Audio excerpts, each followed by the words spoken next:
ইমাম আহমদ রেজা খান ফাজিলে বেরলভী রহমতুল্লাহ আলাইয়ের ১০৮তম ওফাত বার্ষিকী ও স্মরণদ্বীপ রজবিয়া ইসলামী ফাজিল ডিগ্রি মাদ্রাসার প্রতিষ্ঠাতা অধ্যক্ষ নায়েবে আলা হজরত মুফতি আহলে সুন্নত আল্লামা মুফতি মোহাম্মদ ইদ্রিস রজভী রহমতুল্লাহ আলাইয়ের ৫তম ওফাত বার্ষিকী উরসে আলা হজরত পালিত হবে ৯ আগস্ট ২৫শে সফর স্মরণদ্বীপ রজবিয়া মাদ্রাসার ময়দান বাদে জোহর হইতে আরম্ভ। পবিত্র নুরানি মিলাদ মাহফিলে প্রধান অতিথি উস্তাদুল উলামা মুফতি আহলে সুন্নত হজরতুল আল্লামা অধ্যক্ষ মুফতি সৈয়দ মোহাম্মদ ওসির রহমান আল কাদিরি মাদ্দাজিল্লু।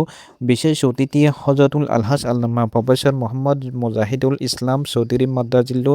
তকরির পেশ করিবেন হজরতুল আলহাজ আল্লামা মুফতি আব্দুল আজিজ আনওয়ারি রেজবি মাদ্দাজিল্লু, হজরতুল আল্লামা কাজী মোহাম্মদ ইউনুস রেজবি মাদ্দাজিল্লু, হজরতুল আলহাজ আল্লামা মাহমুদুল্লাহ ফুরকান খান কাদেরি মাদ্দাজিল্লু, হজরতুল আলহাজ আল্লামা মোহাম্মদ হাসান রেজা আল কাদেরি মাদ্দাজিল্লু, হজরতুল আল্লামা শাহজাদা মোহাম্মদ আতাউল মুস্তাফা রেজবি মাদ্দাজিল্লু, হজরতুল আলহাজ আল্লামা মুফতি মোহাম্মদ ফরিদুল আলম রেজবি মাদ্দাজিল্লু, হজরতুল আলহাজ আল্লামা মোহাম্মদ ইসাক আনসারি মাদ্দাজিল্লু এবং সভাপতিত্ব করিবেন হজরতুল আলহাজ আল্লামা সোয়েব রেজা মাদ্দাজিল্লু।